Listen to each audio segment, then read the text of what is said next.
பேசு தமிழா பேசு நேர்களுக்கு வணக்கம். இன்று நம்மோடு உரையாடுவதற்காக தேசிய சிறர்கள் சாய் கணேஷ் அவர்கள் வந்துள்ளார். சார் வணக்கம்.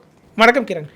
உங்களுடைய ட்வீட் ஒன்று பார்க்க முடிஞ்சது. அதாவது இந்தியன் கவர்மெண்டோட ஸ்டாண்ட் இதுதான், அதாவது நியூட்ரலான ஒரு ஸ்டாண்டு. இப்படி இருக்கும்போது இந்தியன்ஸ் நிறைய பேர் இஸ்ரேல் பக்கம் ஆதரவான ஸ்டாண்ட் எடுக்கிறதும் ஈரான் பக்கம் ஆதரவாக ஸ்டாண்ட் எடுக்கிறதும் இந்தியன் கவர்மெண்டோட கான்ட்ராடிக்டரியாக இருக்குது. இது செய்யாதீங்க அப்படின்னு ஒரு ட்வீட் ஒன்று போட்டிருந்தீங்க.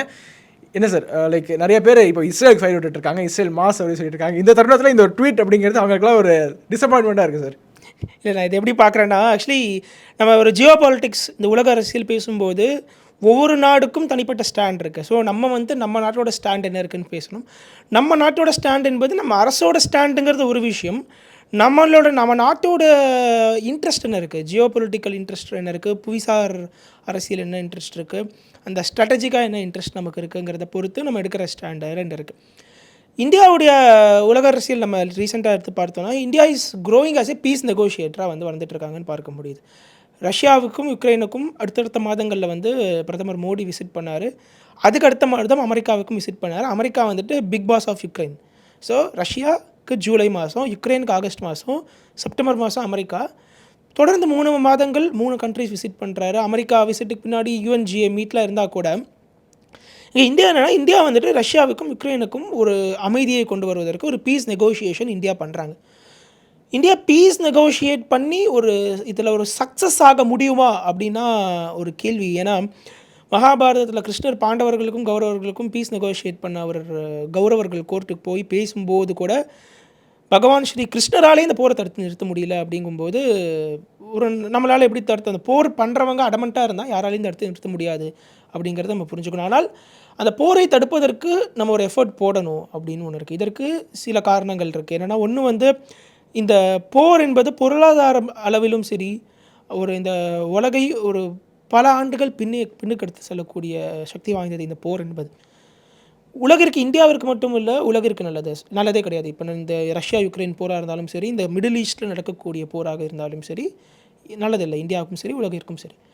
அண்ட் இந்தியா என்பது இந்த டெவலப்பிங் கண்ட்ரிஸ், வளர்ந்து வரக்கூடிய பொருளாதாரங்களாக இருக்கக்கூடிய பல கண்ட்ரிஸ், குளோபல் சவுத்தாக இருக்கக்கூடிய நிறைய கண்ட்ரிஸை இந்தியா ரெப்ரசன்ட் பண்ணுது. இந்த குளோபல் சவுத் கண்ட்ரிஸ் எல்லாம் இந்தியா அவங்களோட லீடராக பார்க்குறாங்க. அப்படிங்கும்போது யாருமே, டெவலப்பிங் கண்ட்ரிஸ் யாருமே இந்த போரை விரும்புவதில்லை.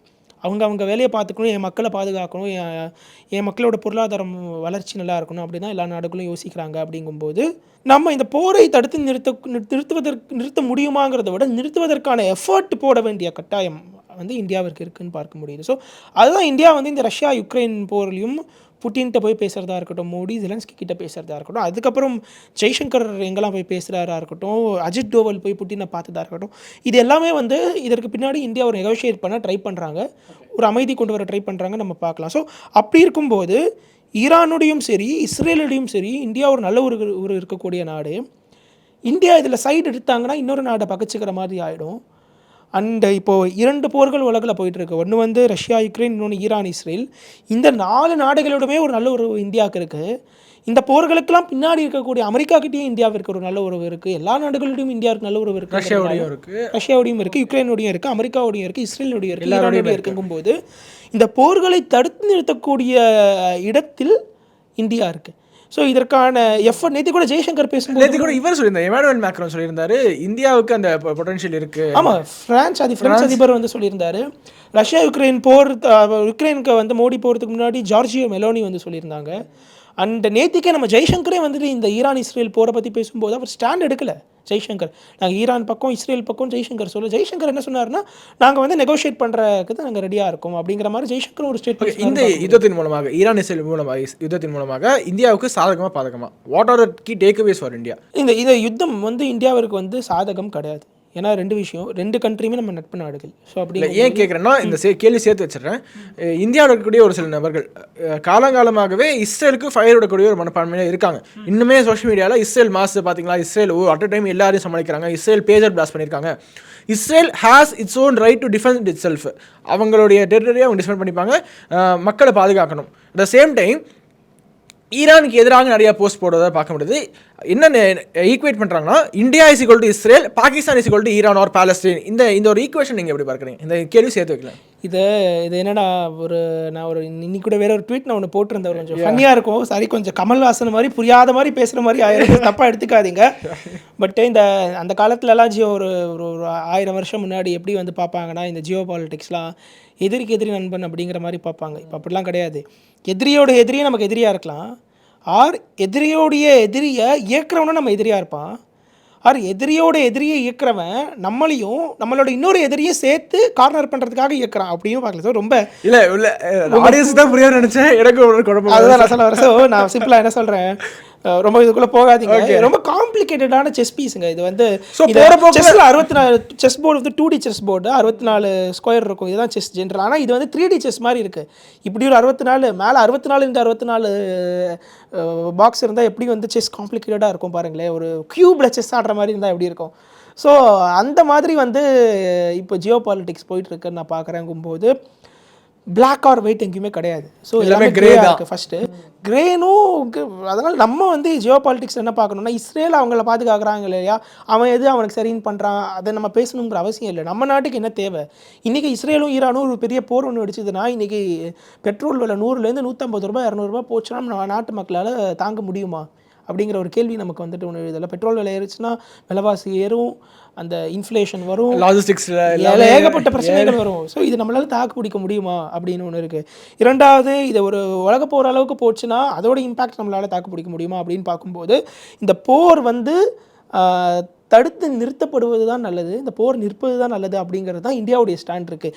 இந்திய மக்களுக்கு எது நல்லது அப்படின்னு பார்த்து தான் ஒரு ஜியோ பாலிட்டிக்ஸில் இந்தியன் கவர்மெண்ட்டுக்கு பல விஷயங்கள் தெரியும், மக்கள் தெரியறத விட. ஸோ அதுக்கேற்ற மாதிரி தான் கவர்மெண்ட் ஸ்டாண்ட் எடுக்கிறாங்கும்போது, கவர்மெண்ட் நியூட்ரலாக இருக்காங்கும்போது நம்ம எதுக்குங்க ஒரு சைடு எடுக்கணும்? ஃபார் எக்ஸாம்பிள் நான் இங்கே பார்க்குறேன், இடதுசாரி பக்கம் இருக்கிறவங்களாக இருக்கட்டும், அவங்க வந்து ஈரான் பக்கம் வந்து ஈரானுங்கிறத விட இஸ்ரேலுக்கு எதிராக ஈரானுங்கிறத விட ஆன்டி இஸ்ரேல் ஸ்டாண்ட் எடுக்கிறாங்கிறதுனால வலதுசாரியில் இருக்கிறவங்க ப்ரோ இஸ்ரேல் எடுக்கிறாங்கன்னா, ஆக மொத்தம் இடதுசாரியும் சரி வலதுசாரியும் சரி இந்தியாவுக்கு என்ன வேணும் அப்படின்னு வலதுசாரியில் இருக்கிறவங்க ஒரு நேஷனலிஸ்ட் பேட்ரியாட்ஸ் அப்படின்னு சொல்லுவாங்க. ஆனால் அவர்கள் அப்போ எப்படி பார்க்கணும், இந்த விஷயத்தை அப்ரோச் பண்ணணும்னா இந்தியாவிற்கு என்ன தேவை அப்படிங்கிறத பார்த்துட்டு அதுக்கேற்ற மாதிரி ஸ்டாண்ட் எடுக்கணும் அப்படின்னு நான் வந்துட்டு பார்க்குறேன். அதுதான் இங்கே என்னுடைய பாயிண்ட்டு. நமக்கு தேவை, நான் வெளியுறவுத்துறை அமைச்சருக்கு சொல்கிறதா இருந்தாலும் சரி, பிரதமர் மோடி அவர்கள் நெதானியாவை பார்த்துட்டு ஒரு ட்வீட் போட்டார். அந்த ட்வீட்டை வந்துட்டு ஃபுல்லாக மிஸ்இன்டர்பிரட் பண்ணி மோடி வந்துட்டு நெதானியாவுக்கு சப்போர்ட் பண்ணிட்டாருன்னு நிறைய பேர் ட்விட்டரில் சோஷியல் மீடியாவில் பேசிகிட்டு இருந்தாங்கன்னா அது உண்மை கிடையாது. மோடி கிளியர் மெசேஜ் தான். அதுவும் இந்த இஸ்ரேலோட உறுதுணையாக இருப்போம், டெரரிசம் ஃபைட் பண்ணுறதுக்கு இல்லை, இஸ்ரேலோட உறுதுணையாக இருப்போம் அப்படின்னு வந்து பிரதமர் மோடி வார்த்தை யூஸ் பண்ணல. நான் வந்து இன் கவுண்டர் டெரரிசம் இல்லை, இங்கே பாருங்கள், எக்ஸ்ட்ரா வார்த்தை ஆட் பண்ணாதீங்க. என்ன சொல்கிறேன்னா, டெரரிசம்க்கு இந்த உலகில் இடம் இல்லை, முதல் லைன். ஓகேவா? இதே ட்வீட்டு பிரதமர் மோடி அவர்கள் அக்டோபர் 7ஆம் தேதி 2023 ஹமாஸ் பயங்கரவாதிகள் இஸ்ரேலை தாக்கிய போது ஒரு ட்வீட் போட்டார். அப்போ என்ன போட்டாருன்னா, இந்தியா இஸ்ரேலோடு இருக்குது அப்படின்னு ஒரு ட்வீட் போட்டார். ஆனால் இந்தியா இஸ்ரேலோடு இருக்குங்கிற வார்த்தையை 2 நாட்களுக்கு முன்பு நெதானியா கிட்ட மோடி பேசிட்டு போட்ட ட்வீட்டில் அந்த வார்த்தையை ஏன் மோடி யூஸ் பண்ணல? இந்த ஜியோ பாலிட்டிக்ஸில் நம்ம பார்க்கும்போது அந்த ஒவ்வொரு வார்த்தை ஒவ்வொரு லெட்டரும் ரொம்ப கேர்ஃபுல்லாக அந்த ஸ்டேட்மெண்ட் வந்து கிராஃப்ட் பண்ணி போடுவாங்க. சும்மா ரேண்டமாக நம்ம பசங்க ட்வீட் போடுற மாதிரிலாம் போட மாட்டாங்க உலக தலைவர்கள். மோடி மட்டும் இல்லை, உலகில் எந்த தலைவர் பொலிட்டிக்கல் லீடராக இருந்தாலும் சரி, அவர்கள் போடக்கூடிய ட்வீட் போடக்கூடிய வார்த்தை என்பது ரொம்ப கேர்ஃபுல்லாக எந்த வார்த்தையை யூஸ் பண்ணணும்னு யோசிப்பாங்க, அதை விட அதிகமாக எந்த வார்த்தையை யூஸ் பண்ணக்கூடாதுன்னு யோசிச்சு ட்வீட் போடுவாங்க. அப்படி பார்க்கும்போது இந்தியா ஸ்டாண்ட் வித் இஸ்ரேலுங்கிற வார்த்தையை 1 வருடத்திற்கு முன்பு யூஸ் பண்ண பிரதமர் 2 நாட்களுக்கு முன்பு யூஸ் பண்ணலை. அதுவே வந்துட்டு இந்தியா வந்துட்டு இந்த இடத்துல இஸ்ரேலுக்கு இஸ்ரேலோட India is not standing with Israel அப்படிங்கிறது அதுக்கு அர்த்தம். இரண்டாவது, அதுக்கு அடுத்த வார்த்தை பிரதமர் என்ன சொல்கிறாரு, இந்த கான்ஃப்ளிக்ட் வந்து பெருசாக ஆகக்கூடாது, எல்லாம் அமைதி வரணுங்கிற மாதிரி பிரதமர் வந்து ஒரு ட்வீட் போடுறாரு. அப்போ நம்ம என்னன்னு பார்க்கும்போது இஸ்ரேல் வந்து இந்த கான்ஃப்ளிக்ட்டை பெருசாகிட்டே போகிறாங்கிறத நம்ம வந்து புரிஞ்சுக்கணும். அதை இன்டெரக்டாக சொல்கிறாருன்னு புரிஞ்சுக்கணும். ஆமாம், மாற்றுக்கிறதே இல்லை. இதை இன்டெரக்டாக வந்துட்டு அவர் டேரக்டாகவே சொல்ல, இதை விட டேரக்டாக யாராலையும் சொல்ல முடியாதுங்க. ஸோ இந்த கான்ஃப்ளிக்ட் வந்து பெருசாகிட்டே போகக்கூடாது, அதனால் இதை வந்து சீக்கிரமாக முடிவுக்கு வரணுங்கிற வார்த்தையை பிரதமர் யூஸ் பண்ணுறாரு. இதே வார்த்தையை தான் வேறு விதமாக ஜெய்சங்கர் சொல்கிறார். நேற்றுக்கு ஜெய்சங்கர் யூஸ் பண்ண வார்த்தை என்னென்னா, Israel has a right to defend itself நம்ம சொல்கிறோம்ல, கண்டிப்பாக உண்மை. இஸ்ரேலுக்கு அக்டோபர் 7, 23 நடந்தது வந்து பயங்கரவாத தாக்குதல். அதனால் இஸ்ரேல் வந்து கண்டிப்பாக அதுக்கு ரெஸ்பாண்ட் பண்ணியே ஆகணும், அதை நாங்கள் ஒத்துக்கிறோம். ஆனால் நீங்கள் எப்படி ரெஸ்பாண்ட் பண்ணுவீங்க? இன்டர்நேஷ்னல் லாவை மீறி ரெஸ்பாண்ட் பண்ணுவீங்களா? சிவிலியன் கேஷுவாலிட்டி வர மாதிரி ரெஸ்பாண்ட் பண்ணக்கூடாது அப்படிங்கிற மாதிரி ஜெய்சங்கர் சொல்கிறாருங்கும்போது, நீங்கள் ரெஸ்பாண்ட் பண்ணுறது ரைட்டு, பட் நீங்கள் ரெஸ்பாண்ட் பண்ணுற விதம் தப்பாக இருக்குது. நீங்கள் இஸ்ரேலுக்கு ஜெய்சங்கர் ஒரு மெசேஜ் சொல்கிறாரு அப்படின்னு தான் நம்ம இதை பார்க்கணும். அந்த வார்த்தையை வந்துட்டு மோடி வந்து நெத்தானியு கிட்ட போய் ஃபோன் பேசிட்டாருன்னா நெத்தானியு பக்கம்னு கிடையாது. மோடி வந்து போன மாதம் யுக்ரைனுக்கு போயிட்டு வந்ததுக்கப்புறமா ஜோ பைடன் கிட்ட ஒரு ஃபோன் பேசினார். அன்றைக்கே புட்டின் கிட்ட ஃபோனில் பேசினார். ஸோ 2 பேரும் அப்போ என்ன அர்த்தம்? 2 பேர்ட்டி ஃபோன் பேசுகிறோன்னா அமெரிக்கா பக்கமும் இருக்கா, ரஷ்யா பக்கமும் இருக்கா? கிடையாதுங்க. பேசிக்காக இந்தியா வந்து நியூட்ரல் கிடையாது. திருப்பியும் இந்த நேரு காலத்தில் இருந்த நான் அலைன்மெண்ட் பாலிசியை மோடி வந்து எடுக்கல. இப்பொழுது இந்தியா வந்து அமைதி பக்கம் இருக்குது. உலகில் அமெரிக்கா, ரஷ்யா இந்த 2 நாடு தான் உலகில் இருக்கா? இஸ்ரேல், ஈரான் 4 நாடு தான் மொத்தமே இருக்கா? பல நாடுகள் இந்த போரை எப்படி அப்ரோச் பண்ணுறாங்கன்னு பார்க்கும்போது அந்த ஒரு 90% உலக நாடுகள் இந்த போரை விரும்பவில்லை. ஸோ பிரதமர் மோடி அந்த 90% உலக நாடுகள் பக்கம் இருக்காருங்க. ரஷ்யா, ஈரான் பக்கம் இல்லை, இஸ்ரேல் பக்கம் இல்லை, அமெரிக்கா பக்கம் இல்லை, ரஷ்யா பக்கம் இல்லை, யுக்ரைன் பக்கம் இல்லை. இதை தவிர சில நாடுகள் ஸ்டாண்ட் எடுக்கிறாங்க. இப்போ நாட்டோவில் இருக்கக்கூடிய கண்ட்ரீஸ்லாம் பார்த்தா அமெரிக்கா பக்கம் நிற்பாங்க. ஆனால் இதெல்லாமே இல்லாமல் சவுத் அமெரிக்காவில் இருக்கிற சில கண்ட்ரீஸாக இருக்கட்டும், ஆஃப்ரிக்காவில் இருக்கிற சில கண்ட்ரீஸாக இருக்கட்டும், சவுத் ஈஸ்ட் ஏஷியாவில் இருக்கிற சில கண்ட்ரீஸாக இருக்கட்டும், இந்த மாதிரி பல கண்ட்ரீஸ் வந்து இந்த உலகில் நடக்கக்கூடிய இந்த போர்களை விரும்பவில்லை. இந்த கண்ட்ரீஸ் எல்லாருமே ஒரு கரீபியன், ஜமைக்கா போன்ற நாடாக இருக்கட்டும், இவர்கள் அனைவருமே இந்தியாவை இவர்களுடைய ஆஸ்பிரேஷனை ரெப்ரசன்ட் பண்ணக்கூடிய தலைவனாக பார்க்கும்போது இந்தியா இந்த விஷயத்தில் நியூட்ரலாக இல்லைங்க. இந்த நாடுகள் வளர்ந்து வரும் நாடுகள், எந்த தப்பும் பண்ணாமல் இந்த போர்களால் பாதிக்கப்படக்கூடிய நாடுகளுக்கு பின்னாடி இந்தியா நிற்கிறாங்கும்போது அது வந்து ரொம்ப பெரிய செயல். இந்த உலகிற்கு வந்து இந்தியா செய்யக்கூடிய பெரிய உதவியும் கூட. ஆனால் இந்த இடத்துல ஒரு போரில் ஈடுபடக்கூடிய நாடுகள், ஈரானாக இருக்கட்டும், இஸ்ரேலாக இருக்கட்டும், ரஷ்யாவாக இருக்கட்டும், யுக்ரைனாக இருக்கட்டும், நீங்கள் வந்து சப்போர்ட் பண்ணி இவங்க பண்ணது ரைட்டு, அவங்க பண்ணது ரைட்டு அப்படின்னு நீங்கள் வந்து டிஃபெண்ட் பண்ணி இப்படி தான் அவன் பண்ணுவான், ஒரு வார் மாங்கரிங் மாதிரி பேசுனீங்கன்னா கஷ்டப்பட்டு கவர்மெண்ட் போடக்கூடிய இந்த எஃபர்ட்ஸ் வந்து வீணாக போகும். ஏன் நான் சொல்கிறேன்னா, இந்த மாதிரி பேசுகிறதுல இந்தியன் கவர்மெண்ட்டுக்கு அகென்ஸ்டாக இருக்கக்கூடிய கருத்து இருக்கக்கூடிய இந்தியன்ஸ் பேசுறது ஒரு பக்கம் இருந்தாலும், கவர்மெண்ட் ஆதரிக்கிறவங்களே இதை பேசுகிறாங்க அப்படிங்கும்போது ஒரு குளோபல் லெவலில் சோஷியல் மீடியாவோட ரியாக்ஷன் எப்படி இருக்கும்? இப்போ என்னடா அது, இந்தியாவில் வந்து ஒரு குரூப் ஈரானுக்கு சப்போர்ட் பண்ணுறாங்க, ஒரு குரூப் இஸ்ரேலுக்கு சப்போர்ட் பண்ணுறாங்க, அதுவும் கவர்மெண்ட்டை ஆதரிக்கக்கூடியவர்கள் நிறைய பேர் இஸ்ரேலுக்கு சப்போர்ட் பண்ணுறாங்க. அப்போ கவர்மெண்ட்டோட ஸ்டாண்டு இஸ்ரேலுக்கு தான் சப்போர்ட்டாக இருக்குது போல இருக்குது அப்படின்னு இந்தியன் கவர்மெண்ட்டோட ஸ்டாண்ட் வந்துட்டு தப்பாக வந்து ரெப்ரசென்ட் ஆகும் குளோபல் லெவலில். இவ்வளோ தூரம் நீங்கள் மோடியை எதிர்ப்பவர்களை விட்டுருங்க, மோடியை சப்போர்ட் பண்ணுறவங்க மோடி என்ன சொல்கிறாரோ அதை கூட நீங்கள் வந்துட்டு ஸ்டாண்ட் எடுக்கலைன்னா அதுக்கப்புறம் இங்கே என்னங்க ஆதரிக்கிறது அர்த்தமே இல்லாமல் போயிடும் இல்லைங்க. ஸோ நான் மோடியை ஆதரிப்பதால் மட்டும் இந்த ஒரு ஸ்டாண்ட் எடுக்கணும்னு நான் சொல்ல வரல. உலகில் அமைதி வேணும். 90% நாடுகள் இந்த பிரச்சனையை வந்து விரும்புவதில்லை. ஸோ அந்த 90% நாடுகளுக்கு இந்தியா வந்து ரெப்ரசன்ட் பண்ணி இந்தியா அவங்களுடைய வாய்ஸை வந்து குளோபல் லெவலில் சொல்கிறாங்கங்கும்போது அதுக்கு சப்போர்ட் பண்ணலன்னா வேறு எதுக்குங்க சப்போர்ட் பண்ண முடியும்? அதுதான் என்னுடைய பாயிண்ட். அதை விட்டுட்டு இஸ்ரேலுக்கு ஃபயர் விட்டுட்டு ஈரானுக்கு வந்து இஸ்ரேலுக்கு அகென்ஸ்டாக பேசிகிட்டு இருந்தா என்ன பண்ணிட்டு இருக்கிறது? இந்த ஈக்குவேஷன் நான் கேட்டேன் இல்லையா, அதாவது Pakistan is equal to the Arabs or Iran, அந்த India is equal to Israel, அந்த ஈக்குவேஷன் நீங்கள் பதில் சொல்லு சார். அதுக்கு மட்டும் நீங்கள் சொன்னால் நல்லாயிருக்கும். நான் இதில் நிறையா நிறைய விஷயம் நான் வந்து சொல்கிறேன். என்னென்னா, ஈரானுடைய நெய்பர் வந்து பாகிஸ்தான் பக்கத்தில். ஓகேவா? ஈரானுக்கும் பாகிஸ்தானுக்குமே 1008 பிரச்சனை, அந்த பார்டரில் இருக்கிற பிரச்சனை நிறையா இருக்குது. பாகிஸ்தானில் இருக்கிற பலோச் குழுக்களால் ஈரானில் நிறையா பிரச்சனை இருக்குது. ஒரு 6 மாதம் முன்னாடி தான் பாகிஸ்தான் உள்ளே இருக்கக்கூடிய சில பயங்கரவாத குழுக்கள் மேலே ஈரான் ஒரு சர்ஜிக்கல் ஸ்ட்ரைக் மாதிரி ஒன்று பண்ணாங்கங்கிறது எத்தனை பேருக்கு தெரியும்? ஸோ ஈரானையும் பாகிஸ்தானையும் ஒரே தட்டில் வச்சு பார்க்கறதுங்கிறது இதில் ஒரு பெரிய முட்டாள்தனம் ஒன்று.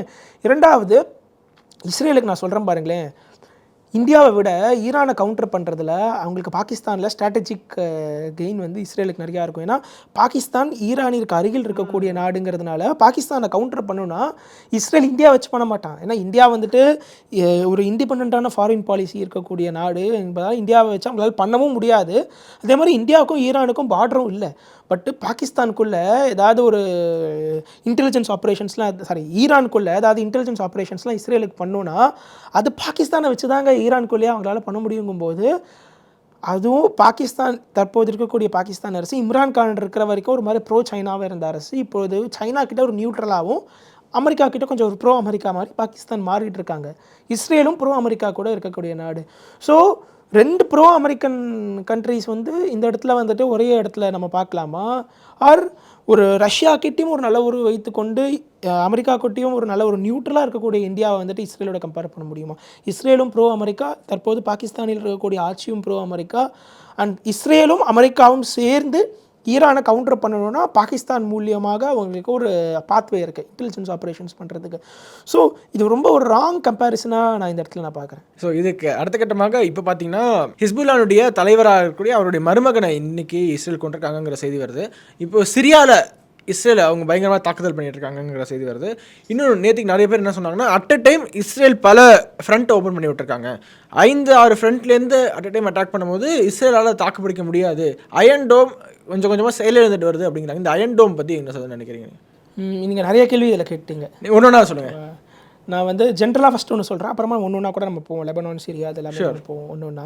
அயன் டோம் பற்றி நான் சொல்கிறேன். இதில் இஸ்ரேல் வந்து அவங்களுக்கு வந்து எக்ஸிஸ்டென்ஷியல் த்ரெட்டுன்னு இஸ்ரேல் ஒரு வார்த்தை யூஸ் பண்ணுவாங்க, எப்போவுமே யூஸ் பண்ணிகிட்டே இருக்காங்க. எப்போவுமே யூஸ் பண்ணுவாங்க. பட் அவங்க 1948 அவங்களுக்கு இண்டிபெண்டன்ஸ் வந்துச்சு.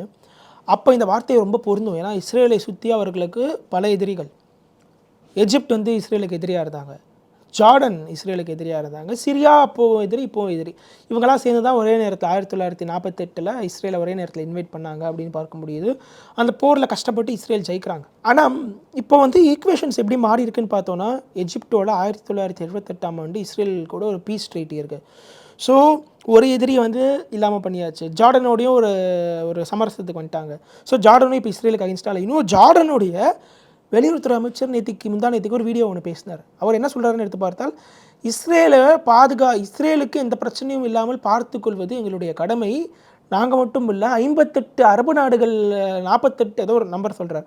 இத்தனை அரபு நாடுகளில் இஸ்லாமிக் கண்ட்ரிஸ் அவர் மீன் பண்ணுறார். அரபு நாடுகளில் முஸ்லீம் கண்ட்ரிஸ் எல்லாருமே நாங்கள் இஸ்ரேலுக்கு வந்து செக்யூரிட்டியை நாங்கள் கேரண்டி பண்ணுறோம் ஓகே அப்படிங்கிற. ஆனால் வந்து இஸ்ரேல் 2 ஸ்டேட் சொல்யூஷனுக்கு மட்டும் இஸ்ரேல் வந்து ஒத்துண்டாங்கன்னா எங்களுக்கு இன்னும் ஈஸியாக இருக்கும்.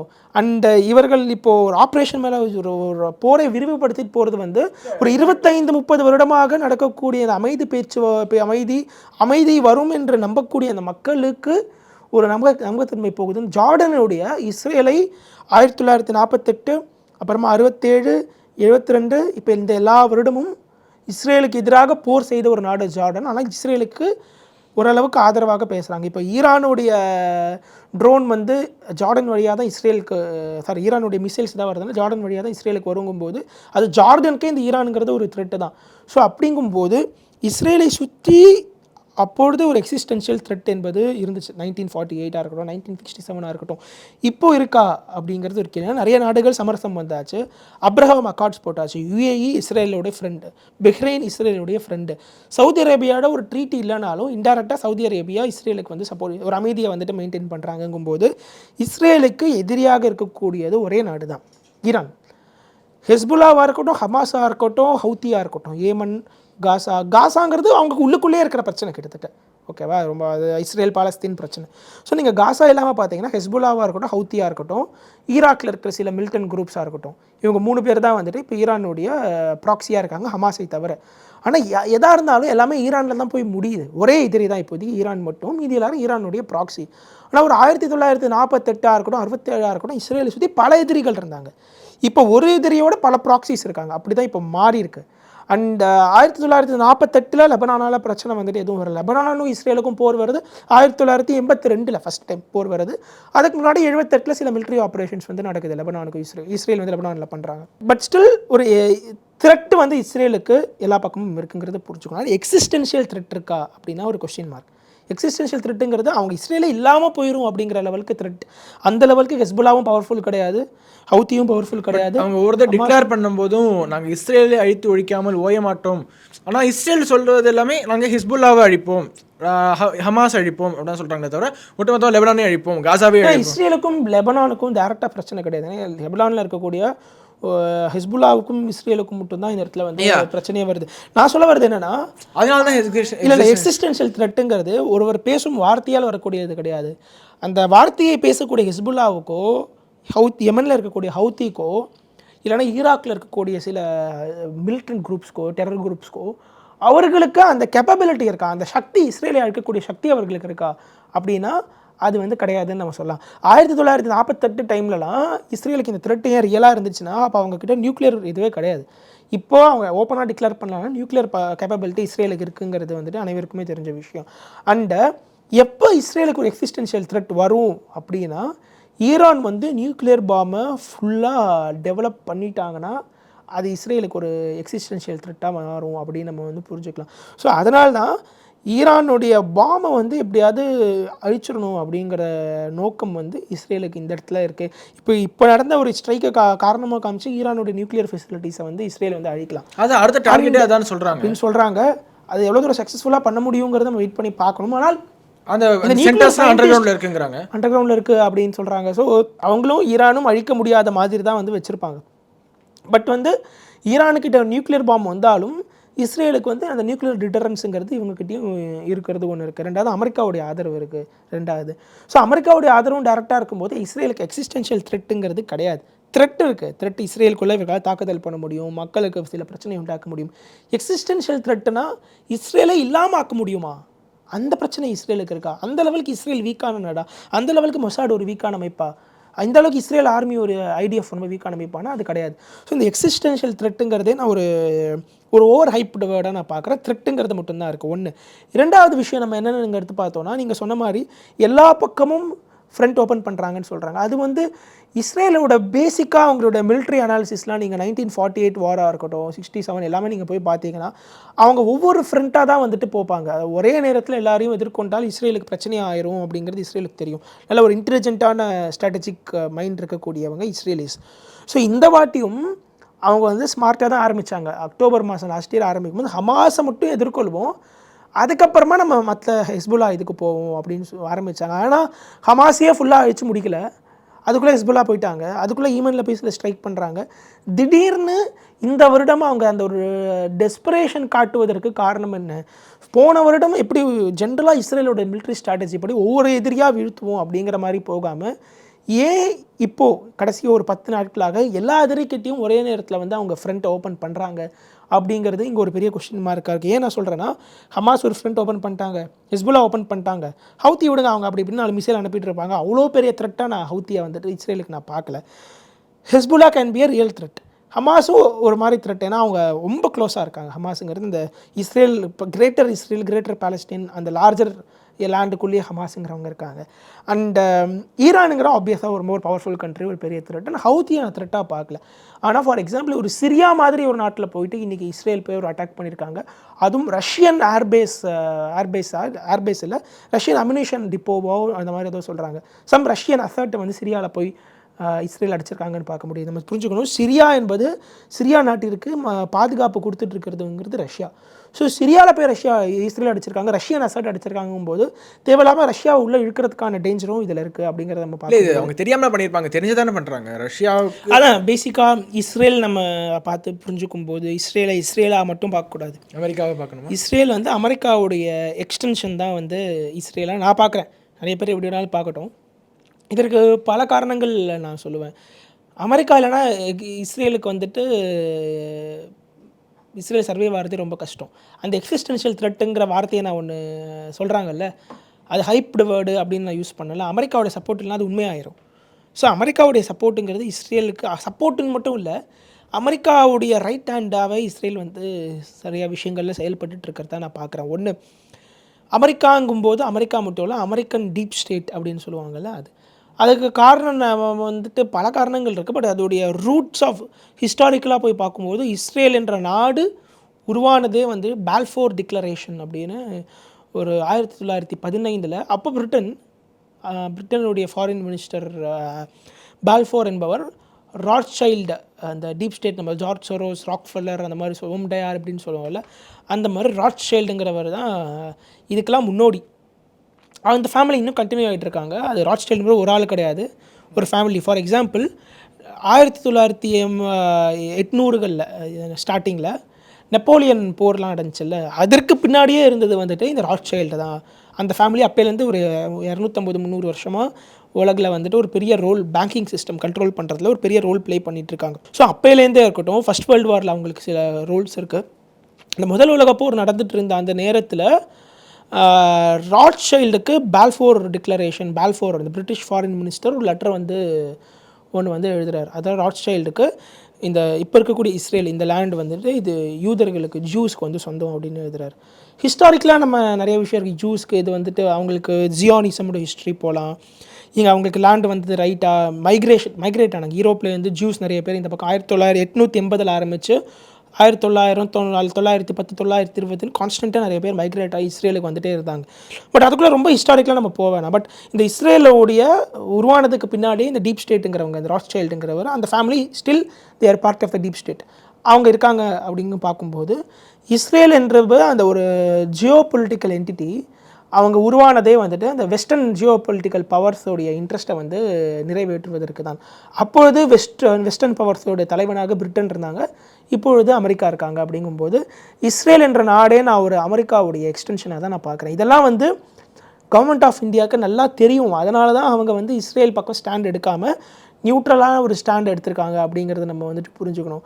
பட் நிறைய பேர் அதை புரியாமல் ஒரு ஓவர் சப்போர்ட் டு இஸ்ரேல் வந்து பண்ணிகிட்ருக்காங்க அப்படிங்கிறத நான் ஒன்று பார்க்குறேன். பட் இஸ்ரேலுடைய ரூட் காஸே வந்து அமெரிக்கா பின்னாடி இருப்பதால் அமெரிக்கா தற்போது உலகில் அவங்க என்ன பண்ணும், ரஷ்யாவை தான் அவங்களோட மெயின் எதிரியாக இப்போதைக்கு அவங்க பார்க்குறாங்க. சைனாவை கூட பார்க்கல. ஒரு 5 வருடங்களுக்கு முன்பு சைனாவை தான் அமெரிக்கா எதிரியாக பார்க்குறாங்கன்னு உலகில் இருக்கிற எல்லா ஜியோ பொலிட்டிக்கல் அனலிஸ்ட்டும் பேசினாங்க, எழுதினாங்க, எல்லா கட்டுரைகள் எழுதினாங்க, வீடியோஸ் பேசினாங்க. ஆனால் ஒரு லாஸ்ட் ஒரு 3-4 இயர்ஸாக நடந்துருக்கக்கூடிய அந்த ஜியோ பொலிட்டிக்கல் டெவலப்மெண்ட் படி பார்க்கும்போது ரஷ்யாவை தான் வந்து அவர்கள் ஒரு மெயின் எதிரியாக பார்க்குறாங்க. அதற்கு பிறகு சைனா, இந்தியா, இப்படி தான் வந்துட்டு அவர்கள் வந்து எதிரியாக பார்க்குறாங்க. இந்தியா ஒரு மாதிரியான ஈக்குவேஷன். இந்தியாவை ரொம்பவும் பகச்சிக்க முடியாது அவங்களால, பகச்சிட்டும் அதனால் இந்தியாவை சீண்டாமலும் இருக்க மாட்டாங்க ஒரு மாதிரி. ரஷ்யாவுக்கு அப்புறம் தான் அவங்க சைனாவை எதிரியாக பார்க்குறாங்கும்போது ரஷ்யா யுக்ரைன் போரில் வந்து ஸ்டக் ஆகிருக்காங்க. ஸோ தற்போது ரஷ்யாவை இந்த போரிலும் இழுத்து விடணும் அப்படிங்கிறது தான் இவர்களுடைய எய்ம்.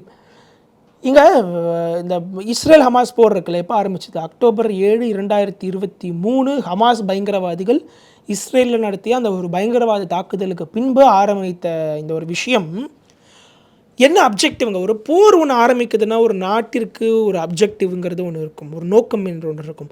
இந்த போர் ஆரம்பித்த நோக்கம் என்னென்னா, ஹமாஸ் பயங்கரவாதிகள் இஸ்ரேலில் இருக்கக்கூடிய நிறைய பேரை கடத்திட்டு போயிட்டாங்க, கொலை பண்ணாங்க, 1000 பேர் மேலே இறந்து போனாங்கங்கிறது ஒன்று. ஆனால் 1000 பேர்கிட்ட கடத்திட்டும் போயிட்டாங்க. இஸ்ரேல்லேருந்து ஹாஸ்டேஜஸாக இருக்காங்க இவங்க எல்லாருமே ஹமாஸ் கிட்ட. ஸோ இவர்களை விடுவிக்க வேண்டும் என்பது தான் இஸ்ரேல் ஆரம்பித்த இந்த போருடைய அப்ஜெக்டிவ். ஒரு மிலிட்ரி ஆப்ரேஷனாக இருக்கட்டும், ஒரு போராக இருக்கட்டும், ஒரு நாடு என்பது ஒரு ரோக் கிடையாது, ஒரு ரவுடி கூட்டம் கிடையாது. சும்மா போய் 4 பேர் அடிக்கிறது, 4 பேர் வெட்டுறதுக்குங்கிறதுக்கு. ஆனால் அவர்களுக்கு ஒரு அப்ஜெக்டிவ் இருக்கும், ஒரு நோக்கம் இருக்கும். ஸோ இஸ்ரேலுடைய இந்த போருக்கு பின்னாடி இருந்த நோக்கம் என்பது ஹமாஸுக்கிட்டேருந்து அவர்கள் அந்த பயங்கரவாதிகளை விடுவிக்க வேண்டும் என்பது இஸ்ரேலுடைய நோக்கம். எல்லோரும் என்ன சொல்கிறாங்க, மொசாட் வந்து அவங்களுக்கு உலகில் என்ன நடந்தாலும் எங்கே நடக்குதுங்கிறது தெரிஞ்சிடும், எங்கே பயங்கரவாதிகள்லாம் எங்கே இருக்காங்கிறது அவங்களுக்கு முன்னாடியே தெரியும். அந்த லெவலுக்கு ஒரு இன்டெலிஜென்ஸ் நெட்வொர்க் இருக்கக்கூடிய இன்டெலிஜென்ஸ் யூனிட் மொசாடுன்னு நம்ம சொல்கிறோம்ல, அப்படி இருந்துச்சுன்னா அவர்களால் லெபனானில் ஹிஸ்புல்லா பயங்கரவாதி ஒத்தனும் எந்தெந்த இடத்துல இருக்காங்க டார்கெட் பண்ணி அவர்களை அடித்து கொலை பண்ண முடியுது. அந்த ஹிஸ்புல்லாவோட தலைவன் எங்கே இருக்கான்னு கண்டுபிடிச்சி கொலை பண்ண முடியுது.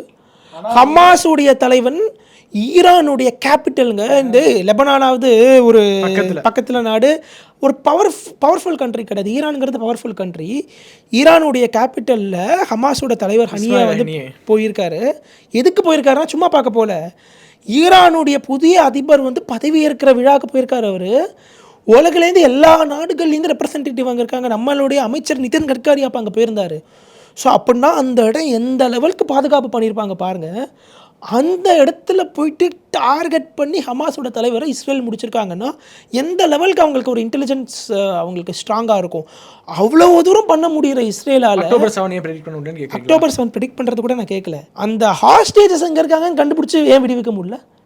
அந்த ஹாஸ்டேஜஸை விடுவிச்சிட்டாங்கன்னா இந்த போருடைய அப்ஜெக்டிவ் முடிஞ்சிடும், போர் நின்று போய். ஏன்னா ஒவ்வொரு தடவை இஸ்ரேல் கிட்ட போய் போர் நிறுத்துங்கன்னு சொல்லும்போது அவங்க என்ன ட்வீட் பண்ணுறாங்கன்னா, ரிலீஸ் ஒரு ஹாஸ்டேஜஸ் சொல்லிட்டு இருக்காங்க. கரெக்ட். ஆக்சுவலி என்னன்னா இந்த போர் என்னன்னா இந்த போர் நிறுத்தம் ஒரு ஹமாஸுக்கும் இஸ்ரேலுக்கும் ஒரு சீஸ்ஃபயர் அக்ரிமெண்ட், அதை நோக்கி இந்த போர் வந்துட்டு போகும்போது என்ன டீலிங் பேசிக்காக வந்துட்டு அமெரிக்கா தான் மீடியேட் பண்ணாங்க. பட் அமெரிக்கா எந்த பக்கம் இருப்பாங்கங்கிறது நமக்கு தெரியும். பட் என்ன அந்த அக்ரிமெண்ட்டில் என்ன இருந்துச்சுன்னா, ஹாஸ்டேஜஸ் எல்லாம் ஹமாஸ் கொடுத்துடணும், இஸ்ரேல் வந்து காசாவை அடிச்சு நொறுக்கிட்டு இருக்காங்கல்ல அதை வந்து நிறுத்திடணும். இதுதான் எங்களுக்குள்ள அக்ரிமெண்ட். ஸோ ஹாஸ்டேஜஸ் திருப்பி வந்துட்டாங்கன்னா இஸ்ரேலோட அப்ஜெக்டிவ் வந்து முடிஞ்சிடும். அவங்க ஹாஸ்டேஜஸ் விடுவிக்கணுங்கிறது தான் இஸ்ரேலோட அப்ஜெக்டிவ். ஆனால் இஸ்ரேல் என்ன சொன்னாங்க, முடியாதுன்ட்டாங்க இந்த அக்ரிமெண்ட்டுக்கு. இதுக்கு காரணம் அதான் கேட்குறாங்க இஸ்ரேல் என்ன நான் சொல்கிறேன், ஃபுல்லாக சொல்கிறேன். எதுக்கு காரணம், நீங்கள் அந்த காசா ஸ்ட்ரிப்போட மேப்பில் பார்த்தீங்கன்னா 2 காரிடோர் கேட்குறாங்க. ஒன்று காசா ஸ்ட்ரிப்புக்கும் எஜிப்டுக்கும் ஒரு பார்டர் இருக்குது. அந்த இடத்துல இருக்கக்கூடிய அந்த பார்டரில் இருக்கக்கூடிய லேண்ட் மாஸில் வந்துட்டு இஸ்ரேலி மிலிட்ரியோட ப்ரெசன்ஸ் வேணும் அப்படின்னு கேட்குறாங்க. அந்த காரிடோர் பேர் ஃபிலோடோஃபி காரிடோரோ அதை ஒன்று சொல்லுவாங்க. அந்த பேர்லாம் கரெக்டாக வாயில் நுழையில, நம்ம மொழி கொஞ்சம் இது இருக்கிறதுனால. அதே மாதிரி காசாவை பாதியாக உடச்சி அந்த காசாவுக்கு நடுவில் இருக்கிற ஒரே ஒரு சின்ன பார்ட்டை வந்து நெட்டான்சி காரிடோரோ ஏதோ அதோட பேர். ஸோ இந்த 2 காரிடோர்லேயும் இந்த 2 லேண்ட்லேயும் காசாக்குள்ளே எங்களுடைய மிலிட்ரி ப்ரெசன்ஸ் இருந்தால் தான் நாங்கள் இந்த அக்ரிமெண்ட்டுக்கு ஒத்துப்போம் அப்படிங்கிற ஒரு எக்ஸ்ட்ரா கண்டிஷன் ஒன்று வைக்கிறாங்க. நான் என்ன கேட்குறேன், உங்களுடைய மக்களை நீங்கள் வந்து மீட்டெடுப்பது என்பது முக்கியமாக, இந்த இடத்துல மிலிட்ரி ப்ரெசன்ஸ் கொண்டு வரது முக்கியமாக அப்படின்னு பார்த்தா மக்களை மீட்டெடுக்கிறது தான் முக்கியம். ஆனால் அதே மீறி அவங்க இந்த மிலிட்ரி ப்ரெசன்ஸ் வந்துட்டு வேணும்னு கேட்குறாங்கன்னா அவர்களுடைய உண்மையான அப்ஜெக்டிவ் என்பது அங்கே இருக்கக்கூடிய அவர்களுடைய இஸ்ரேலி மக்களை காப்பாற்ற வேண்டும் என்பதே அவங்களுடைய உண்மையான அப்ஜெக்டிவ் இல்லையோ அப்படிங்கிற சந்தேகம் வருது. நான் இது ரைட்டாக தப்புங்கிறதுக்குள்ளேயும் நான் இதுக்குள்ளேயும் நான் போட ஓகேவா. அவங்களோட சப்போர்ட்டுக்கு முன்னாடி இதெல்லாம் யோசிங்கங்கிறீங்க. ஒரு blind support for Israel, blind சப்போர்ட்டுக்கு முன்னாடி இதெல்லாம் யோசிங்கன்னுங்கிறது ஒன்று சொல்கிறேன். 2வது வந்து அந்த போரை அவங்க விரிவுபடுத்துகிறாங்க. இந்த போரை நினச்சாங்கன்னா சரி, ஹிஸ்புல்லா வந்து இஸ்ரேல் பக்கம் அட்டாக் பண்ணுறாங்க, எல்லா பக்கமும் அட்டாக் பண்ணுறாங்கன்னு ஒன்று இருக்குது. பட் இந்த டீல் சைன் பண்ணினா எல்லாருமே அட்டாக் பண்ணுறது இன்னும் போயிருக்கும். ஆக்சுவலி அக்டோபர் 7 முன்னாடி வரைக்கும் யாரும் அட்டாக் பண்ணுற இதே எதிரிலாம் பக்கத்தில் இருந்துட்டு தான் இருந்தாங்க, யாரும் அட்டாக் பண்ணல. ஒரு இஸ்ரேலுக்கும் ஹமாஸ்க்கும் ஒரு சீஸ்ஃபயர் அக்ரிமெண்ட் வந்துச்சுன்னா அதோட சேர்ந்து ஹிஸ்புல்லாவுக்கு ஒரு அக்ரிமெண்ட்டில் வந்துருவாங்க, எல்லாமே இன்னும் இருக்கும். ஏன்னா ஹிஸ்புல்லாவும் இஸ்ரேலுடைய தாக்குதலை வந்து விரும்ப மாட்டாங்க. ஏன்னா வந்து எந்த லெவலுக்கு இந்த தவிர்க்கணும் என்பது தான் வந்துட்டு எல்லாருக்குமே இந்த இடத்துல வந்துட்டு ஒரு மைண்ட் செட்டாக இருக்குதுன்னு நம்ம பார்க்க முடியுது. ஏன்னா இப்போ இந்த தாக்குதல் போனதுனால என்னாச்சு பாருங்கள், பேஜர் அட்டாக் 3000 பேர் செத்து போனால் இப்போ ஹிஸ்புல்லாவோட தலைவரே போயாச்சு. அந்த லெவலுக்கு வந்துட்டு இந்த போர் வந்து பெருசாகிடுச்சு. இப்போ இதுக்கு முன்னாடி எல்லாத்தையும் தடுத்திருக்க முடியும். அந்த அக்ரிமெண்ட்டுக்கு ஏன் ஒத்துக்கல அப்படிங்கிற கேள்வி இந்த இடத்துல வந்து இஸ்ரேல் மட்டும் தான் ஆன்சர் பண்ண முடியும். ஆன்சர் பண்ண முடியும். ஸோ இந்த இடத்துல அவர்களுடைய அப்ஜெக்டிவ் இதை காரணமாக காமிச்சு, இந்த ஹாஸ்டேஜஸை கடத்திட்டு போயிருக்காங்களே இதை காரணமாக காமிச்சு நம்ம வந்து ஹெஸ்புல்லாவை முடிச்சிடலாம், ஹமாஸை முடிச்சிடலாம், ஈரானை முடிச்சிடலாம், எல்லா பக்கமும் போரை விரிவுபடுத்துறதுக்கு இது ஒரு காரணமாக அவங்க யூஸ் பண்ணுறாங்களோ அப்படிங்கிற ஒரு சந்தேகம் எனக்கு இந்த இடத்துல எழுதுன்னு தான் நான் இந்த இடத்துல பார்க்குறேன். ஸோ அப்படி இருக்கும்போது இந்த போரை வந்துட்டு இவங்க தான் விரிவுபடுத்துகிறாங்க. இதை விரிவுபடுத்துவதற்கு பின்னாடி அமெரிக்கா இருக்காங்களோங்கிற சந்தேகம். அதற்கு காரணம் ரஷ்யாவில் ஆரம்பிச்சிது இந்த ஆன்சர். ஆக்சுவலி டைவர்ட் ஆகி இவ்வளோ தூரம் வந்துச்சு. இந்த போர் வந்து 2 ஃப்ரண்ட் இருக்குங்க. லெபனானில் ரஷ்யா உள்ளே வரமாட்டான், சரியா. ஹமாஸ் கிட்ட ரஷ்யா உள்ளே வரமாட்டான். ஹவுத்தி கிட்ட ஏமனில் ரஷ்யா உள்ளே வரமாட்டான். ஈராக்கில் ரஷ்யா உள்ளே வரமாட்டான். ரஷ்யா உள்ளே வரணும்னா 2 ஆப்ஷன். ஒன்று ஈரானில் உள்ளே வரலாம், இல்லைனா சிரியாவில் உள்ளே வரலாம்.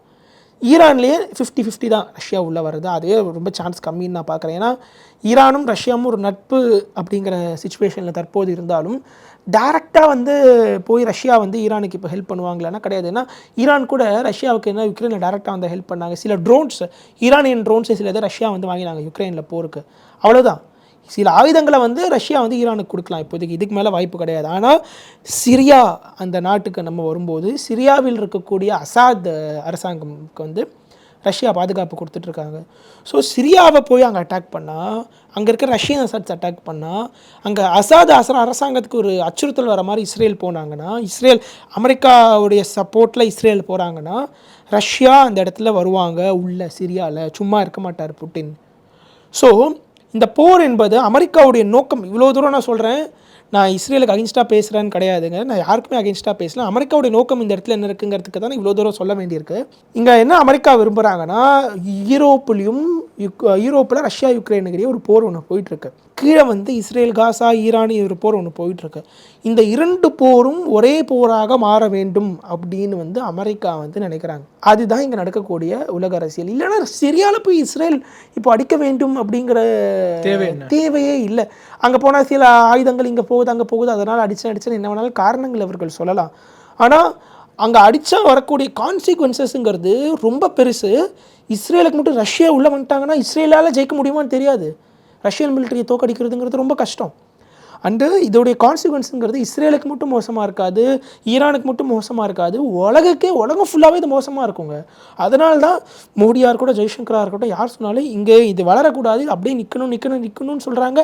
இவங்க வளர்ந்துக்கிட்டே போகிறது. இது நம்ம இன்னொன்று பார்த்தோன்னா, இந்த போர் வளர்கிற அதே நேரத்தில் மேலே ரஷ்யா யுக்ரைன்லேயும் இன்னொரு அந்த போரும் விரிவடை ஹரிசாண்டல் எக்ஸ்பான்ஷன் சொல்லுவாங்க. ஸோ இப்படி விரிவடைகிற போர் ரஷ்யாவில். யுக்ரைனுடைய ஈஸ்டர்ன் ஃப்ரண்ட்டில் நடந்துகிட்டு இருந்த போர் ரஷ்யாவில் இருந்த அந்த குர்ஸ்க்குங்கிற பகுதியில் யுக்ரைனியன் ஆர்மி அங்கே போய் அட்டாக் பண்ணி அந்த போர் வந்து கிழக்கு பக்கம் விரிவடைகிறத நம்ம வந்து ஹரிசாண்டல் எக்ஸ்பான்ஷன் பார்க்குறோம். ஆனால் இந்த இஸ்ரேல் போர் என்பது 360 டிகிரி எக்ஸ்பான்ஷனில் போகுது. கொஞ்சம் வெஸ்ட்டில் லெபனான், நார்த் வெஸ்ட்டில் சிரியா, அதே மாதிரி நார்த் ஈஸ்ட்டில் ஈரானு, சவுத்தில் வந்து ஹவுத்தி, எல்லா பக்கமும் இந்த போர் என்பது விரிவடைகிறது, 360 டிகிரியில் விரிவடைகிறது அப்படிங்கிற மாதிரி இங்கே நமக்கு இந்த இஸ்ரேல் போர் நம்ம பார்க்குறோம். ஸோ 2 போர்களும் ஒரு 1.5 மாதம் கேப்லேயே வந்து விரிவடையணும். 2 போருக்கும் பின்னாடி இருக்கக்கூடிய நாடு யார்? அவ்வளோதான் இந்த இடத்துல நான் கேள்வி வைக்கிறேன். ஓகே, இந்த அயன் டோம் வீக் ஆகிட்டு இருக்கா? சாரி, இந்த அயன் டோமை பற்றி நீங்கள் கேட்டிங்களா? இங்கே இந்த இடத்துல என்ன தெரியுமா, இஸ்ரேலுனா நம்ம ஆளுங்களுக்கு தெரிஞ்ச ஒரே வார்த்தை அயன் டோம் அவ்வளோதான். ஓகேவா? நேற்றுக்கு ஈரான் போட்ட மிசைலுக்கும் அயன் டோமுக்கும் சம்மந்தமே கிடையாது. அவங்க பேலிஸ்டிக் மிசைல் ஃபயர், ஓகேவா? அவங்க ஃபயர் பண்ணது பேலிஸ்டிக் மிசைல். 2000 கிலோமீட்டர் மேலே டிஸ்டன்ஸ்லேருந்து அந்த மிசைல் வருது, ஃபாஸ்ட்டாக வருது. ஒரு ஏப்ரல் மாதம் ஒரு அட்டாக் ஒன்று பண்ணாங்க ஈரான், வேறு ட்ரோன்ஸு, வேறு சில ஒரு சீப் மிசைல்ஸ் வச்சுலாம் அட்டாக் பண்ணாங்க. அது வரத்துக்கு 9 மணி நேரம் ஆச்சு, 9 ஹவர்ஸ் ஆச்சு. இந்த மிசைல் வந்து 13 நிமிஷத்தில் வந்துருச்சு ஈரான்லேருந்து இஸ்ரேல்னால். அவ்வளோ ஃபாஸ்ட்டாக வருது. ஸோ இவ்வளோ ஃபாஸ்ட்டாக வர, இவ்வளோ டிஸ்டன்ஸ்லேருந்து வர மிசைல்ஸை ஹேண்டில் பண்ணுறதுக்கான ஃபெசிலிட்டி அயன் டோம் கிடையாது. அயன் டோம் இஸ்ரேல் உருவாக்கினதுக்கு காரணம் பக்கத்திலே இருக்கக்கூடிய காசா, பக்கத்திலே இருக்கக்கூடிய லெபனான், ஹிஸ்புல்லா, இவங்கெல்லாம் நம்ம மேலே ஏதாவது போட்டாங்கன்னா அதை கவுண்டர் பண்ணணும் அப்படிங்கிறதுக்காக கொண்டு வந்தது தான் அயன் டோம். தூரமாக வர மிசைல் அடிக்கிறது அயன் டோம் கிடையாது. இதற்குன்னு வேறு சில டிஃபென்ஸ், ஏர் டிஃபென்ஸ் சிஸ்டம் இருக்குது. அது பேர் Arrow 2, Arrow 3ன்னு இருக்குது. ஆனால் இங்கே என்ன கொஸ்டின் மார்க் வருதுன்னா, Arrow 2, Arrow 3 ஏன் வந்து அந்த மிசைல்ஸை வந்து இன்டர்செப்ட் பண்ணல அப்படிங்கிற கேள்வி ஒன்று வருது. ஸோ இதில் பல தியரிஸ் இருக்குது. ஒரு தியரி நம்ம பார்த்தோன்னா, எல்லா ஈரான்லேருந்து வர எல்லா மிசைலையும் தடுக்கணும் அவசியம் கிடையாது. இந்த ஏர் டிஃபென்ஸ் சிஸ்டம் நம்ம திருப்பி அவங்க தடுக்கிறதுக்கு வந்து யூஸ் பண்ணுறாங்கல்ல, இந்த Arrow 2, Arrow 3ங்கிறது $3.5 மில்லியன் அந்த மாதிரி செலவு. ஒரே ஒரு மிசைலை தடுத்து நிறுத்துறதுக்கு $3.5 மில்லியன் இஸ்ரேல் வந்து செலவு பண்ணணும். அந்த காஸ்ட் ஃபேக்டருங்கிறது ஒன்று இருக்குது. அண்ட் சில மிசைல் வந்து காலி லேண்டில் போய் ஒரு ஈரான் மிசைல் விழுது, அங்கே யார் மக்களும் இல்லை, பில்டிங்கும் இல்லை, ஒன்றுமே இல்லைன்னு வச்சுக்கோங்களேன். அதை வந்து இஸ்ரேல் தடுத்து நிறுத்தணும் அப்படிங்கிற அவசியம் வந்து இஸ்ரேலுக்கு அந்த இடத்துல கிடையாது. அதை விட்டு அதுக்கு போயிட்டு ஒரு காலி லேண்டில் எந்த பில்டிங்கும் பாதிக்கப்படாது, எந்த மக்களும் பாதிக்கப்பட மாட்டாங்க. அப்படிங்கும்போது அந்த மிசைலை தடுத்து நிறுத்தினா பணம் மட்டும்தான் வேஸ்ட்டு. அண்டு ஈரான் வந்து இந்த ஒரு அட்டாக் பண்ணுறதுக்கு முன்னாடி அமெரிக்காக்கிட்டையும் ரஷ்யாக்கிட்டையும் தெரிவிச்சிருக்காங்க. இது என்ன, ரஷ்யாவுக்கு ஃப்ரெண்ட்லி கண்ட்ரி தெரிவிச்சிருக்காங்க, அமெரிக்காக்கிட்டையும் தெரிவிச்சிருக்காங்க. அப்படின்னு நம்ம எடுத்து பார்த்தோன்னா, அவர்களுக்கு இஸ்ரேலுக்கு நாங்கள் அட்டாக் பண்ண போகிறோங்கிறது அமெரிக்கா மூலியமாக முன்னாடியே சொல்ல விரும்புகிறாங்க. அண்ட் சொன்னால் சிட்டிசன்ஸ்லாம் வந்து உள்ளே போய் பாதுகாப்பாக இருப்பாங்க. ஈரான் வந்து இஸ்ரேலோட ரிட்டாலியேஷன், திருப்பி அடிக்கக்கூடிய தாக்குதல், இஸ்ரேலுடைய சிட்டிசனை, மக்களை வந்து ஈரானுடைய மிசைல் அடிச்சதுன்னா ரொம்ப பயங்கரமாக இருக்கும்னு இந்த ஈரான் வந்து பயப்படுறாங்க. இது பெருசாக ஆகக்கூடாதுன்னு ஈரான் வந்து பயப்படுறாங்க. ஸோ ஆனால் ஹமாஸுடைய தலைவரை இஸ்ரேல் கொண்டதாக இருக்கட்டும், ஹிஸ்புல்லாவுடைய லீடரை வந்து இஸ்ரேல் கொண்டதாக இருக்கட்டும், இது எல்லாமே வந்து இவங்க எல்லாமே ஈரானுடைய ப்ராக்ஸி. எங்களை இவன் மட்டும் அடிச்சுட்டே இருக்கான், நீ எனக்கு ஹெல்ப்பே பண்ண மாட்டேங்கிற அப்படிங்கிற மாதிரி ஒரு ப்ரெஷர் வந்து இந்த அமைப்புகள்கிட்டேருந்து ஈரான் மேலே வருது. ஸோ அப்படிங்கும்போது ஈரான் ஏதோ ஒரு ரெஸ்பாண்ட் பண்ணி ஆக வேண்டும்ங்கிற கட்டாயம் வந்து ஈரானுக்கு வருவதால் ஈரான் வந்து இந்த ஒரு மிசைல் லான்ச் ஒன்று பண்ணுறாங்க. ஆனால் இஸ்ரேலும் இது பெரிய லெவலில் ரிட்டாலியேட் பண்ணக்கூடாதுங்கிற ஒரு பயமும் இருக்கிறதுனால அமெரிக்கா கிட்ட முன்னாடியே சொல்லிவிட்டு நாங்கள் அடிக்க போகிறோம்னு சொல்லிட்டு அவங்க அனௌன்ஸ் பண்ண உடனே எல்லா சிவிலியனும் அங்கே பங்கர் ஃபெசிலிட்டிஸ்லாம் இஸ்ரேலில் இருக்கும், அங்கெல்லாம் போயிடுறான். இந்த கேபினட் மீட்டிங்கே அண்டர் கிரவுண்டில் பங்கரில் தான் நடக்குது. அந்த மிசைல்லாம் போய் விழுது இங்கே. ஸோ வந்து இந்த மிசைல் வந்து ஈரான் வந்து டைரெக்டாக சிவிலியன் ஏரியாவில் வந்து விழுது. நிறையா மிசைல் வந்து எதுவுமே இல்லாத இடத்துல போய் விழுந்திருக்கு சில மிசைல்ஸ். ஸோ அதை வந்து இவங்க தடுத்து நிறுத்தணுங்கிற அவசியம் இஸ்ரேலுக்கு கிடையாது. நம்ம பார்க்குற சில வீடியோஸ்லாம் அதுவும் ஒரு காரணம். ஆனால் இஸ்ரேலுடைய மீடியாவே சொல்லக்கூடிய சில ரிப்போர்ட்ஸ் படி இஸ்ரேலில் இருக்கிற ஏர்பேஸ்லாம் வந்து இந்த மிசைல் வந்து தாக்கியிருக்கு அப்படின்னு வந்து சொல்கிறாங்க. ஏர்பேஸை வந்து தாக்கிச்சுன்னு சொல்கிறாங்க. நான் அங்கே இருக்கிற ஏர்கிராஃப்ட் எதுவும் பாதிக்கப்படலன்னு இஸ்ரேல் சைடில் சொல்கிறாங்க. ஈரான் சைடில் என்ன சொல்கிறாங்க, F-35 ஏர்கிராஃப்ட் சிலது இங்கே இருக்குது, அதெல்லாம் பாதிக்கப்பட்டிருக்கு அப்படின்னு வந்து ஈரான் சைடில் சொல்கிறாங்க. எது உண்மைங்கிறது இது வரைக்கும் தெரியல. 2 பேருமே வந்து ஏன்னா இது என்ன உண்மைங்கிறது வெளில வரதுக்கு இந்த மாதிரி நேரங்களில் கொஞ்சம் கொஞ்சம் ஆகும். ஏன்னா இங்கே கிரவுண்டில் வார்ஃபேர், மிசைல் வார்ஃபேர் மட்டும் நடக்கல, இன்ஃபர்மேஷன் வார்ஃபேரும் போய் பயங்கரமாக போயிட்டுருக்குன்னு பார்க்க முடியுது. ஸோ அந்த ஆனால் ஒரு விஷயம் இந்த இடத்துல உண்மையாகுது. ஏர்பேஸில் போய் மிசைல் வந்து விழுந்துருச்சுன்னா இஸ்ரேலே ஒத்துன்ட்டாங்க. ஒரு நார்மல் ஏரியாவை ஏர் டிஃபென்ஸ் சிஸ்டம் பாதுகாக்கிறத விட ஒரு மிலிட்ரி அசட்ஸ், ஸ்ட்ராட்டஜிக் அசட்ஸ், இந்த மாதிரி ஒரு இராணுவ தளவாடங்கள், ஏர்பேஸ், விமானப்படை பேசஸ் இதெல்லாம் வந்து இன்னும் வந்து பவர்ஃபுல்லாக வந்து பாதுகாக்கணும். ஆனால் அதை பாதுகாக்கவே முடியலை இஸ்ரேலால். அதையும் மீறி அந்த மிசைல் வந்து விழுந்திருக்கு. ஏரோப்ளேனில் விழுந்திருக்கலாம், ஏர்க்ராஃப்டில் விழாமல் வெறுமை கூட வந்து விழுந்திருக்கலாம் ஏர்பேஸில். ஆனால் இதை வந்து தடுத்து நிறுத்தியிருக்கணும் இஸ்ரேல். அது அவங்களால பண்ண முடியல அப்படிங்கும்போது இங்கே ஒரு பெரிய கொஸ்டின் மார்க் வருது. ஆனால் இது வந்து இஸ்ரேல் மட்டும் இல்லைங்க, இஸ்ரேலை மட்டும் இதை கார்னர் பண்ணி சொல்ல முடியாது. அந்த ஏர் டிஃபென்ஸ் சிஸ்டம் சொல்கிறோம்ல, மிசைல் வரும்போது வானத்தில் தடுத்து நிறுத்திடலான்னு, அந்த டெக்னாலஜி எந்த லெவலுக்கு ஒரு சக்ஸஸ்ஃபுல் டெக்னாலஜி அப்படிங்கிறதுலேயே ஒரு பெரிய சந்தேகம் வருதான் நான் பார்க்குறேன். உலகம் ஃபுல்லாகவே இதை வந்து கேர்ஃபுல்லாக நோட் பண்ணணும்னு நான் பார்க்குறேன். இப்போ பார்த்தீங்கன்னா லெபனனில் கிரவுண்ட் இன்வேஷன் பண்ணிகிட்டு இருக்காங்க இஸ்ரேல். அங்கே ஹிஸ்புல்லா மட்டும் பாதிக்கப்பட்டது மட்டும் இல்லாமல் ஒரு சில பொதுமக்களும் பாதிக்கப்படுறாங்க அப்படின்னு சொல்கிறாங்க. ஏன்னா இஸ்ரேலில் இருக்கும்போது மட்டுமே பொதுமக்கள் பாதிக்கப்படுற ஃபோட்டோஸாக இஸ்ரேல் எடுத்து ஷேர் பண்ணுறாங்க. மற்ற இடங்களில் வந்து இஸ்ரேல் தாக்குதல் பண்ணும்போது பொதுமக்களும் பாதிக்கப்பட்டதை இஸ்ரேல் மறைக்கிறாங்க அப்படின்னு சொல்கிறாங்க. உண்மை? ஆமாம், கண்டிப்பாக இஸ்ரேல் மறைக்கல, ஒத்துப்பாங்க. நம்ம கொலாட்ரல் டேமேஜ்னு சொல்லிட்டு போயிடுவாங்க. அங்கே பெரிய அவங்க போடுற லெபனானில் கிரவுண்ட் இன்வேஷன் ஒரு பக்கம், அவங்க போடுற பெரிய பெரிய பாம்ஸ்லாம் கூட அங்கே இருக்கக்கூடிய சிவிலியன் வந்து பயங்கரமாக லெபனானில் இருக்கிற மக்கள் வந்து பாதிக்கப்பட்டிருக்காங்க. பிஎட் லெபனானுங்கிறது ரொம்ப ஒரு மல்டி டைவர்ஸ் சொசைட்டி. கிறிஸ்டின்ஸ் ரொம்ப அதிகம், கிறிஸ்டின்ஸில் பல பிரிவு உண்டு, ஷியா முஸ்லீம்ஸ் உண்டு, சுன்னி முஸ்லீம்ஸ் உண்டு, எல்லாரும் பாதிக்கப்பட்டிருக்காங்க. நிறைய மக்கள் லெபனான்லேருந்து ரெஃப்யூஜியாக வெளில போயிட்டுருக்காங்க. அது ஒரு பக்கம். எந்த நாட்டுக்கு போவாங்க? சிரியாவுக்கு போகிறாங்க. சிரியாலையும் இவங்க போய் அட்டாக் இல்லை, சிரியாவில் இந்த லெவலுக்கு இன்னும் வீரியமாக அட்டாக் போகல. ஓகேவா? அண்ட் லெபனான் ஃபுல்லாக இப்போ தரைவழி தாக்குதல் லெபனானில் இப்போ அவங்க பண்ண ஆரம்பிச்சிட்டாங்க. அப்படிங்கும்போது ஹெஸ்புல்லாவை வந்து அவங்க அட்டாக் பண்ணுறாங்க. லெபனீஸ் ஆர்மி ஒன்று இருக்குது, அவங்க இதுலேருந்து விலகிட்டாங்க, அவங்க ஃபைட்டே பண்ணல. ஸோ ஹெஸ்புல்லாக்கும் இஸ்ரேலுக்கும் லெபனானில் வந்து சண்டை நடந்துகிட்ருக்கு. அது ஒரு வான்வழி தாக்குதல் அவங்க லெபனானில் பண்ணுறது வந்து ரொம்ப ஈஸி. ஆக்சுவலி ஹெஸ்புல்லாவுக்கு வந்து ஏர் டிஃபென்ஸ் சிஸ்டம் கிடையாது, ஆன்டி ஏர்க்ராஃப்ட் மிசைல் கிடையாது, அவங்களால எதுவும் வந்து பண்ண முடியாது. ஆனால் ஹெஸ்புல்லாவை அவர்களால் ஃபுல்லாக அழிக்கணும்னா கிரவுண்ட் இன்வேஷன் பண்ணி தான் பண்ண முடியும். ஆனால் ஹெஸ்புல்லாவில் இருக்கிறவங்க வந்து கிரவுண்ட் இன்வேஷனில் அவங்க சிரியன் சிவில் வார் நடந்துச்சு ஒரு 10 வருஷம் முன்னாடி, அதில் வந்து அவங்களுக்கு ஃபைட்டிங் எக்ஸ்பீரியன்ஸ் ரொம்ப உண்டு. அதான் என்ன சொல்லுவாங்கன்னா, யார் ஹிஸ்புல்லா யார் பொதுமக்கள்னே தெரியாது அப்படிம்பாங்க. ஆமாம். ஸோ ஹிஸ்புல்லா வந்து மக்களோட மக்களாவது கலந்துருக்காங்க. ஒன்று ஹியூமன் ஷீல்டுங்கிற மாதிரி கிடையாது. அவங்க வந்துட்டு டாக்டர்ஸ் இருப்பாங்க, ஹிஸ்புல்லாவாக இருக்காங்க, என்ஜினியர்ஸ் இருப்பாங்க, கவர்மெண்ட்டில் ஹிஸ்புல்லாக்கு பார்லிமெண்ட்டில் எம்பிஸ் இருக்காங்க. ஸோ அவங்க ஒரு பொலிட்டிக்கல் பார்ட்டியும் கூட. அவங்க லெபனான் கவர்மெண்ட்டில் ஹிஸ்புல்லாக்கு ஒரு பார்ட் இருக்குது, அவங்க இந்த ரூலிங் கொலிஷன்லேயும் ஹிஸ்புல்லா வந்துட்டு இருக்காங்க. ஸோ அப்படிங்கும்போது ரொம்ப ஒரு டிஃபிகல்ட் டெரெயின் லெபனானில். இஸ்ரேல் வந்து இந்த 6 நாளில் வார்லாம் முடித்தாங்க 1967. ஆனால் 2006 லெபனானில் ஹிஸ்புல்லாவை ஃபைட் பண்ணும்போது அவங்களால ஜெயிக்க முடியல. அந்த போர் என்பது ஸ்டேல்மேட் ஆயிடுச்சு.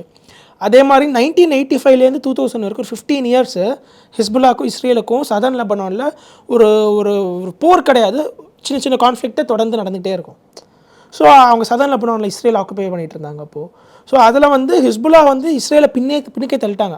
ஸோ அவங்க கிரவுண்ட் ஃபோர்ஸில் வந்துட்டு ரொம்ப பவர்ஃபுல் ஹிஸ்புல்லாங்கிறது. ஸோ இப்போ அவங்க கிரவுண்ட் இன்வேஷன் அவங்க வந்து ஹிஸ்புல்லாவுக்கு அகென்ஸ்டாக இப்போ இஸ்ரேல் வந்து கிரவுண்டில் இன்வேஷன் பண்ணியிருக்காங்க. அப்படிங்கும்போது இது வந்து எப்படி வேணாலும் போகலாம் அப்படின்னு தான் நான் வந்துட்டு பார்க்குறேன். இது வந்து என்ன ஆகும்னா, அவங்களால அந்த கிரவுண்ட் இன்வேஷன் இதுக்கு முன்னாடி ஹிஸ்புல்லா அவங்க ஃபைட் பண்ணும் போதெல்லாமும் சக்ஸஸ்ஃபுல்லாக பண்ண முடியல. இந்த வாட்டி அவங்க அதனால் என்ன யோசிச்சிட்டாங்கன்னா, வான்வழி தாக்குதல் மூலமா அவங்களோட ஸ்ட்ராட்டஜிக் அசெட்ஸ் எல்லாத்தையும் க்ளோஸ் பண்ணுவோம், அவங்களோட கமாண்டரை க்ளோஸ் பண்ணுவோம், அவங்க தலைவரை க்ளோஸ் பண்ணுவோம், க்ளோஸ் பண்ணிட்டு நம்ம கிரவுண்ட் இன்வேஷன் நம்ம பண்ணோன்னா ஈஸியாக ஜெயிச்சிடலாம் அப்படின்னு இஸ்ரேல் நினச்சிட்டு உள்ளே போயிருக்காங்க. ஆனால் ஹிஸ்புல்லா கிட்டத்தட்ட ஒரு 1.5 லட்சத்துலேருந்து 2 லட்சம் ஃபைட்டர்ஸ் இருக்கக்கூடிய ஒரு அமைப்பில் ஒருத்தன் போனால் இன்னொருத்தன் வந்துடுவான் அந்த இடத்துல. அப்படிங்கும்போது இந்த கிரவுண்ட் இன்வேஷனுங்கிறது ஒரு ட்ரிக்கியான விஷயம். எந்த லெவலுக்கு வந்து சக்ஸஸ்ஃபுல்லாக இருக்கும் அப்படிங்கிற ஒரு கேள்வி ஒன்று இருக்குது. என்ன ஆகும்னா, இஸ்ரேலால் இது சக்ஸஸ்ஃபுல்லாக ஆக்க முடியலன்னா, அமெரிக்கன் ஆர்மிங்கிற மாதிரி எங்கேயாவது உள்ளே நுழைஞ்சிச்சுன்னா, லெபனானில் உள்ள நுழைஞ்சிச்சுன்னா, இல்லைனா ஈரானில் அமெரிக்கன் ஆர்மி உள்ள நுழைஞ்சிச்சுன்னா, ஏன்னா அவங்களுக்கு ஈரானில் ரெஜிம் சேஞ்ச் ஆப்ரேஷன் பண்ணணும் அப்படிங்கிற ஒரு ஐடியா அவங்களுக்கு இருக்குது.